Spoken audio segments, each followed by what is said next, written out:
Assalamualaikum dan salam sejahtera. Saya Nazri Kahar. Ini agenda awani menjelang Malaysia memilih. Dalam masa 48 jam ini, pastinya negara akan memberi tumpuan kepada keputusan mesyuarat SPR bilakah tarikh-tarikh utama untuk perjalanan pilihan raya umum ke-15. Dan pada malam ini, pastinya saya akan menubah seorang tokoh utama Parti UMNO dan juga Barisan Nasional, naib presidennya, salah seorang daripadanya, iaitu Yang Berhormat Datuk Seri Mahathir Khalid, naib presiden UMNO dan juga Menteri Pembangunan Luar Bandar. Apa khabar Datuk Seri? Khabar baik, Alhamdulillah.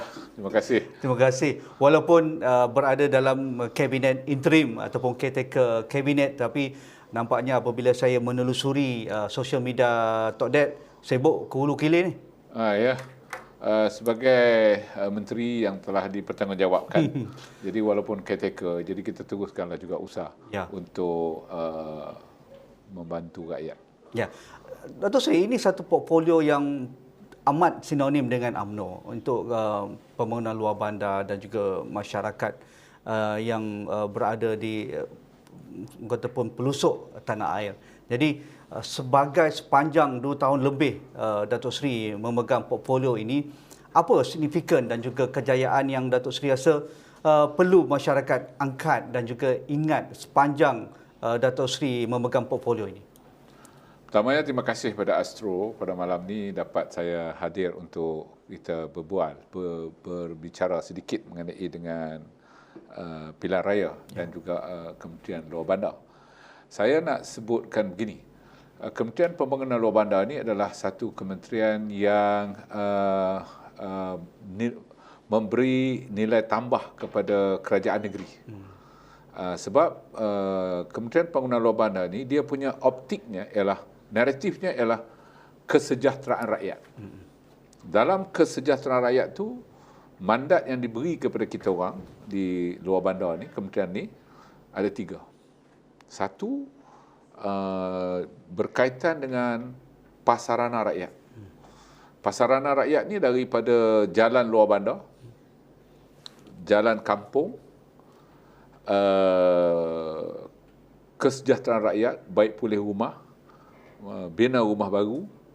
Kemudian yang ketiganya yang berkait dengan bekalan air luar bandar, bekalan elektrik luar bandar, dan juga ameniti sosial. Ameniti sosial ni termasuklah dewan, balai raya, semua ni. So itu satu yang nak dibuat di seluruh negara. Dan bila bajet diturunkan, dia akan bagi ikut negeri. Dan yang paling banyak dalam tu adalah di negeri Sabah dan Sarawak lah. Wilayah Sabah dan Sarawak.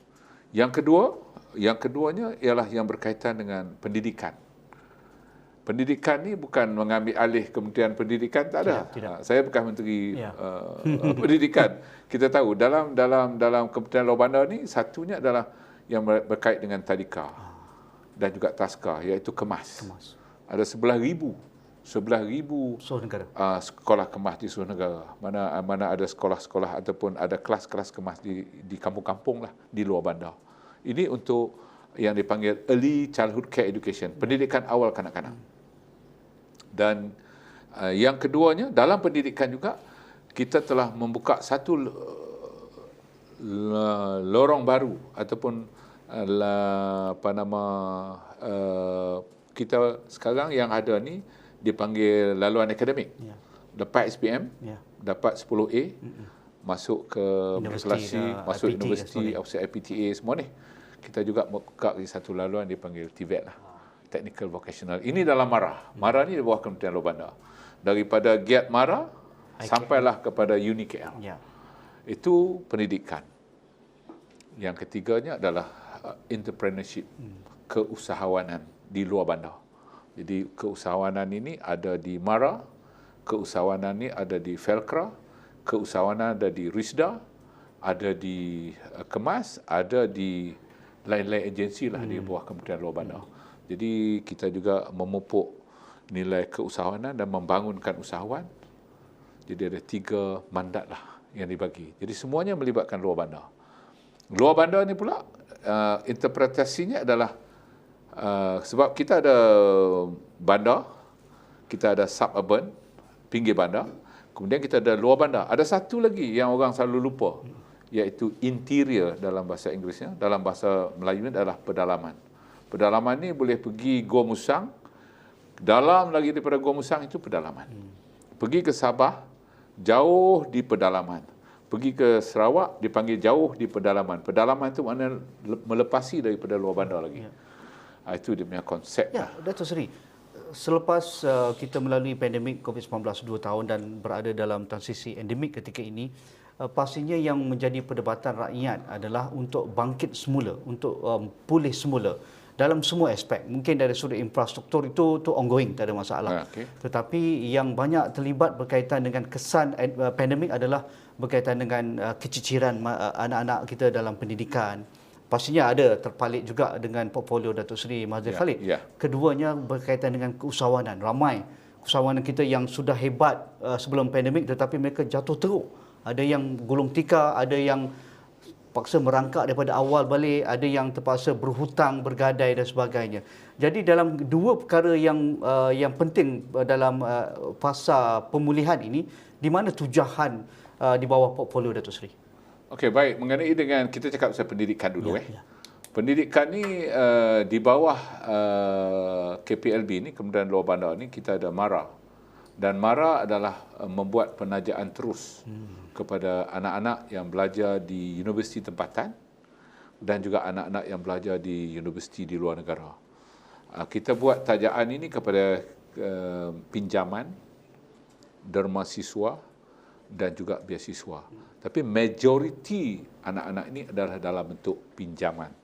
Dan kalau dia dapat dia punya CGPA nanti pada tahap yang boleh dianggap sebagai first class honors, itu tukar. Boleh. Jadi bila dia dapat pinjaman ni, contoh sekarang ni di luar negara, di London, kos tinggi dan sebagainya, di Manchester, ya, betul.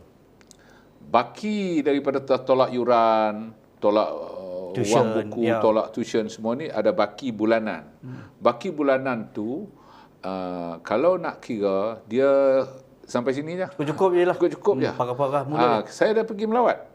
Saya tengok budak-budak ni. Kemudian kita buat Q&A dengan soalan. Dia kata, Tok, kami punya transport, kami punya sewa rumah, utilities. Kemudian hari sekolah, hari universiti kami tak boleh masak. Kami kena makan dekat universiti. So yang ni semua kos untuk kami. Dan kos sekarang utilities di United Kingdom tinggi. Jadi apa yang kita bincang dengan Yang Berhormat Datuk Seri Ismail Sabri Yaakob Perdana Menteri, bahawa kalau ibu bapa di kampung yang selepas COVID ni ada masalah, kalau berniaga dulu sekarang dah tutup, baru nak mula balik, restart dia panggil. Jadi kita katakan kita naikkanlah. Jadi kerajaan ambil tanggungjawab itu, kita naikkan percentage untuk pinjaman, maknanya wang harian ataupun wang bulanan tu masih lebih daripada, termasuk juga pelajar dalam negara, termasuk juga pelajar di luar negara kita naikkan. PM dah umum. PM dah umum pada bulan lepas di GMI, di German Malaysia Institute, untuk kita naikkan. Jadi mulai pada ni bulan 9 tu hari dah mula dah. Itu sebab kita tahu bahawa paras baru ada paras barulah.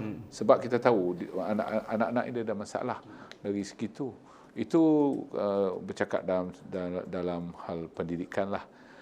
Saya tak nak sentuh yang KPM, sebab KPM pun kalau tengok bajet ada lagi yang lain kan, sebab itu di kementerian lain. Tapi kita sedar bahawa dianya menjadi satu bebanan kepada ibu bapa, hal yang berkaitan dengan pendidikan.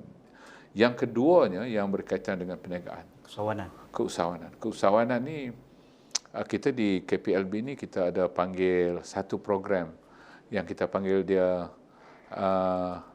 restart. Usahawan ada satu program restart. Restart ni maknanya kita bagi balik. Dia ada satu program di bahagian keusahawanan di Kementerian Pembangunan Luar Bandar. You register, dapatkan, kita sahkan memang orang ni memang dulu berniaga. Dia jual kuotiau goreng. COVID 2 tahun, periuk dia pun tak ada dah, dia pun tak ada dah, jadi kita boleh bagi dia mulakan modal. Itu saya ingat ada satu allocation yang besar juga, start daripada bulan Mac tahun ni kita start bagi di seluruh negara.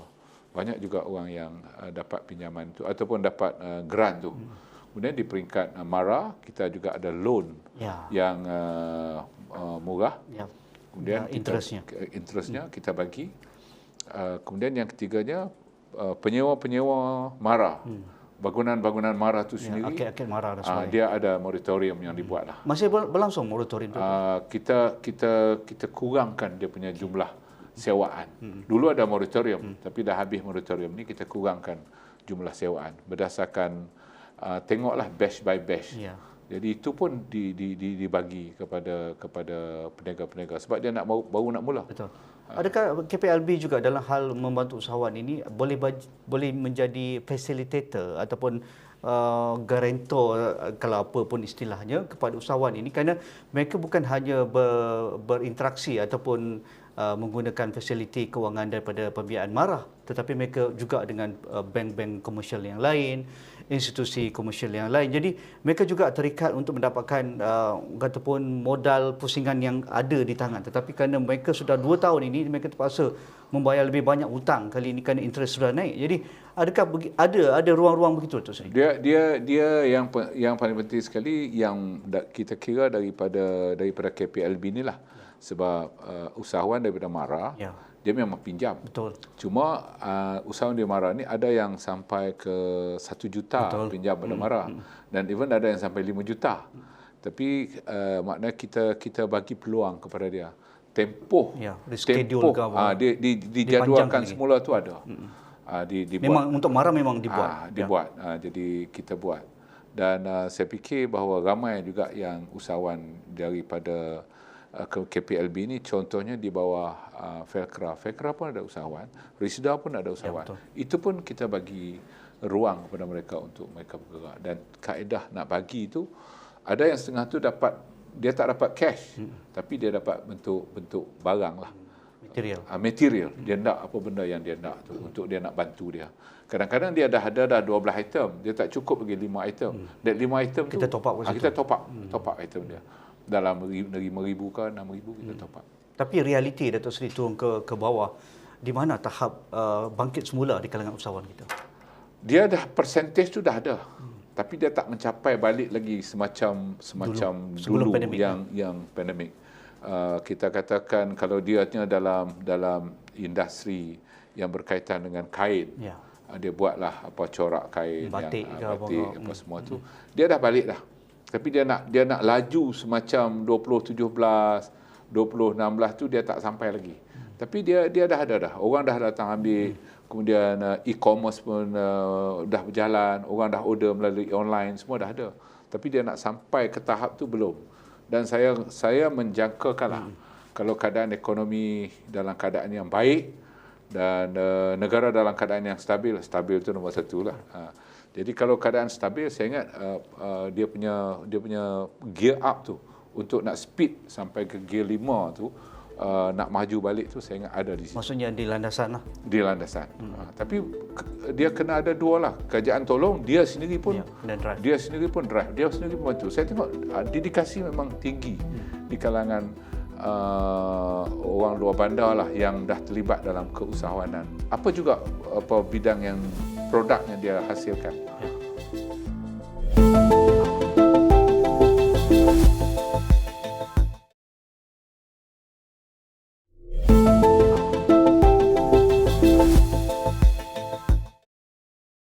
Ini berkaitan dengan pilihan raya umum ke-15. Tok Dad antara tokoh penting dalam membuat keputusan pilihan raya umum ke-15 ini dikatakan dalam kategori top 5 inilah dan Presiden UMNO. Dan apabila pengumuman pembubaran parlimen itu juga dikatakan mendapat persetujuan dan desakan daripada pimpinan utama UMNO. Jadi pembubaran dan juga pelaksanaan pilihan raya umum dalam situasi peralihan monsun dan menuju kepada monsun timur laut, sebagai orang lama dalam pilihan raya. Jadi adakah memang Datuk Seri melihat inilah ruang yang paling sesuai untuk dilakukan pilihan raya? Yang amat berhormat Datuk Seri Ismail Sabri Yaakob selaku Perdana Menteri, saya kira sebagai Perdana Menteri, dia bukan saja mendapat maklumat daripada kepimpinan UMNO, Yang Amat Berhormat juga mendapat maklumat daripada sumber-sumber yang lain. Dia ada Bank Negara, dia ada pakar-pakar ekonomi, dia ada juga intelijen daripada sumber-sumber agensi intelijen. Jadi pada saya combination Yang Amat Berhormat dia combine semua sekali information yang ada tu, dan Yang Amat Berhormat meletakkan inilah waktu untuk membubarkan Dewan. Jadi saya tak fikir bahawa Yang Amat Berhormat sebagai Perdana Menteri ambil satu sumber saja daripada UMNO untuk membubarkan Dewan. Saya ingat the whole entire information yang ada tu dia kumpulkan untuk menjadikan keputusan untuk pembubaran. Jadi itu tajuk yang berkaitan dengan pembubaran lah. Jadi salah satu daripada yang disebut orang ialah berkaitan dengan monsun. Ya. So sebenarnya daripada bulan 9 hingga bulan Mac, tiap-tiap tahun itu dikenali sebagai monsun. Monsun ni kebetulan monsun timur laut. Sebab angin bertiup daripada Laut Cina Selatan ke Semenanjung, ke Sabah dan Sarawak. So dalam monsun ini ada monsun ini musim hujan lah. Tapi musim hujan tu tak sure bila sebenarnya yang dikatakan banjir tu. Yang dikatakan banjir. Tapi monsun tu lebih kurang dalam lebih kurang 5 bulan lah monsun dia. Dan salah satu benda yang berlaku dalam monsun ni ialah dipanggil high tide. Air pasang besar berlaku. Bila air pasang besar di laut, dia bertembung. Saya ahli Parlimen Padang Terap. Itu kami di hulu lah. Bila hujan lebat, turun dalam sungai, nak pergi ke laut, air itu tak boleh pergi ke laut sebab waktu itu air pasang besar. Ada limpahan di sungai. Yang itulah yang kadang-kadang disebut sebagai banjir. Selepas 2 hari, bila air itu turun, low tide, air itu akan pergilah ke laut. Jadi akan berlaku. Dan ada waktunya yang dikatakan banjir itu. Jadi yang tu yang tapi monsun ni memang panjang lah. Memang panjang waktunya. Okey, Datuk Seri, untuk menjadikan pelaraya ini satu pesta demokrasi, dan kerajaan sudah pun membuka ruang demokrasi seluas mungkin dengan undi 18, pendaftaran pemilih automatik, anak muda pun boleh jadi calon, dan akta anti lompat parti, cuma pendanaan politik je tak sempat ditablkan dalam sitting yang terkini. Tetapi maksudnya apabila kerajaan sudah memberikan hak itu kepada rakyat, anak muda, dan dikatakan hampir 21 juta pemilih berdaftar kali ini. Jadi selain monsun, selain banjir, kilat dan sebagainya, bagaimana Datuk Seri melihat rakyat perlu mengambil peluang ini, dan anak muda yang pertama kali dan yang tak pernah mengundi selama ini tetapi nama mereka dah ada, perlu mengambil peluang ini? Saya kira inilah buat pertama kalinya pilihan raya yang ke-15 ni, buat pertama kalinya yang undi 18 masuk. Ya. Kemudian yang kedua, undi secara automatik. Maknanya birthday 18 tahun dah ada dah. Dah masuk dah. Dan tiap-tiap 16 hari bulan dia akan gazet orang baru. So every month, tiap-tiap bulan akan ada. So saya ingat itu dua, dan tadi you sebut mengenai dengan anti lompat parti pun dah kita luluskan di Parlimen. Maknanya tak ada lompat parti individu dalam selepas pilihan raya ke atau bila-bila lah kan. Jadi maknanya demokrasi kita ni kita open. Dan kalau nak tengok pada jumlah parti berbanding dengan 3 kali pilihan raya dulu, saya ingat kali ni parti banyak, parti semua orang pun telah menawarkan diri untuk meletakkan manifesto, meletakkan blueprint untuk rakyat. Jadi satu. Namun begitu, sebab dia ada 2 elemen. Yang pertama, negara ni negara yang multiracial. Negara kita negara majmuk. Yang keduanya, negara kita negara yang sedang membangun, yang menuju kepada satu level yang dianggap setanding dengan negara-negara lain. Dari segi level of thinking, dari segi kemajuan socio-ekonomi.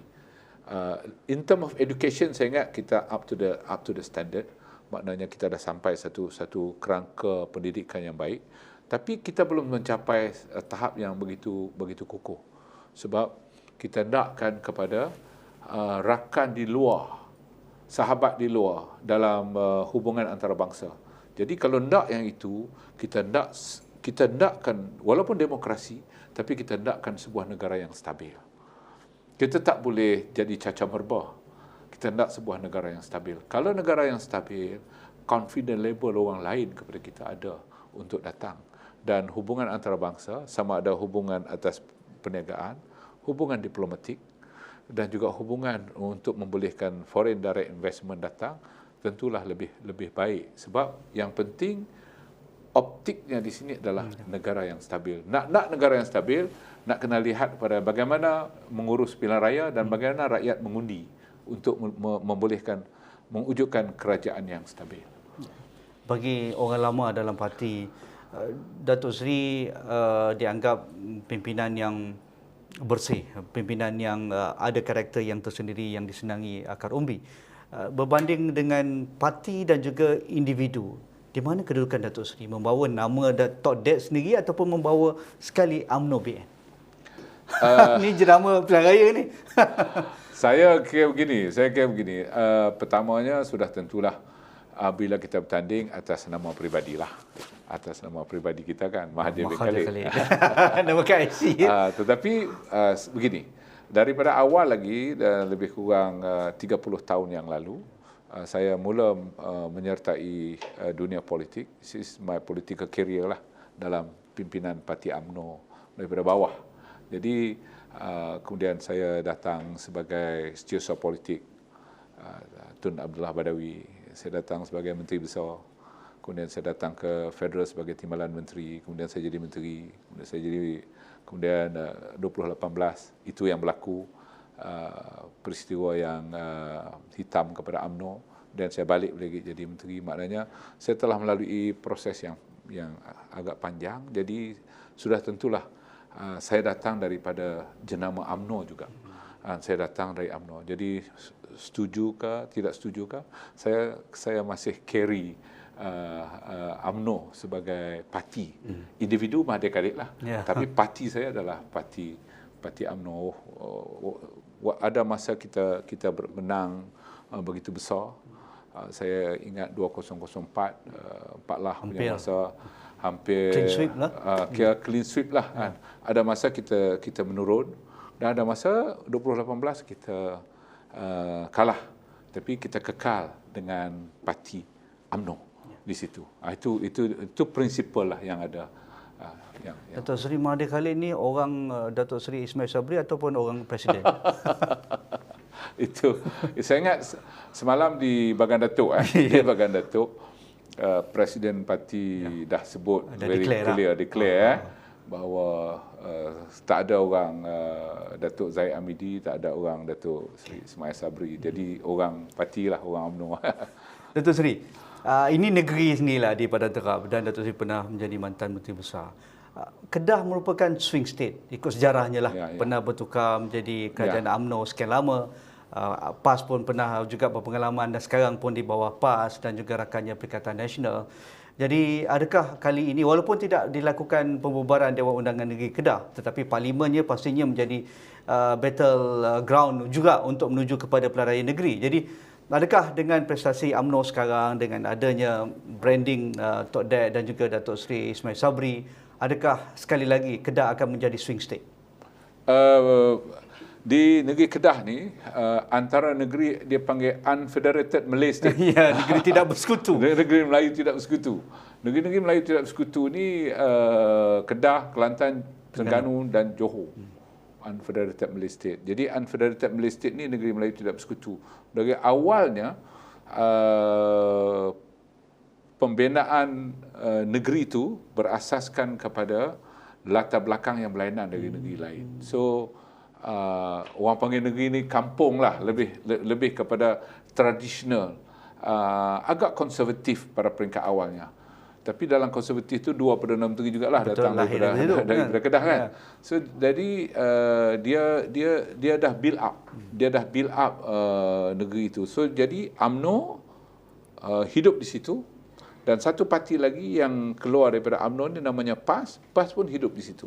Dua-dua parti ni saja yang ada di merata tempat di negeri Kedah.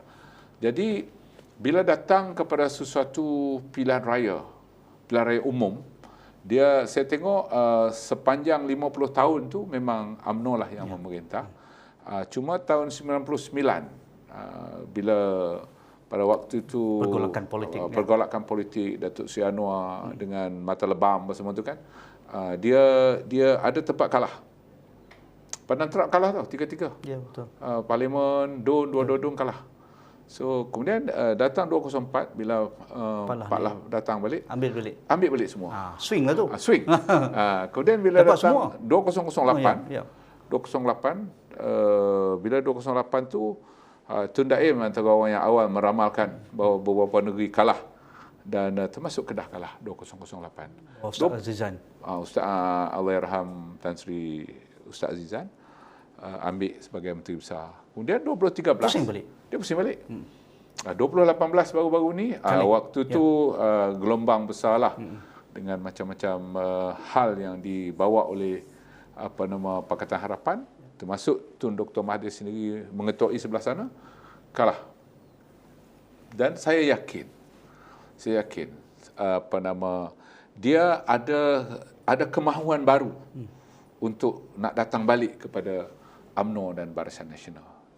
Nak bagi balik kepada UMNO dan Barisan Nasional. Tengok balik apa pula kamu boleh buat dengan kerajaan bila kamu dapat jadi kerajaan balik. Itu ada dalam kita nampak dia punya pendulum tu. Ya, kita nampak ada riak-riak. Ada riak pendulum. Sebab waktu 2018 tu dia punya pendulum ke sebelah kiri ni kuat sangat. Dia kuat sangat. Dia pergi semua sekali. Termasuk juga di kalangan penyokong UMNO sendiri pun pergi. Tapi pendulum tu dah balik di tengah dan dia macam nak datang kepada nak datang. Tapi siapa yang nak gerakkan? Kita kena gerakkan lah. Kita kena gerakkan lah. Okay. Saya dah rakan-rakan kena gerakkan. Datuk Seri kena datang lagi lah, kerana saya belum menamakan siapakah selain daripada Datuk Seri tu untuk di Kedah. Terima kasih Yang Berhormat Datuk Seri Mahathir Khalid, Tok Ded, Naib Presiden UMNO, Menteri Pembangunan Luar Bandar. Dan itu saja agenda awal ini pada malam ini. Saya sentiasa senang berbicara kerana Datuk Seri tidak ada berlapik-lapik, berterus terang, dan cara itu disenangi juga oleh pihak media. Terima kasih Tok Ded sekali lagi. Terima kasih. Mungkin sama-sama. All the best di Padang Terap. InsyaAllah. Mempertahankan kursi di Padang Terap. Jadi itu sahaja bersama saya. Sekian. Assalamualaikum. Kita jumpa lagi.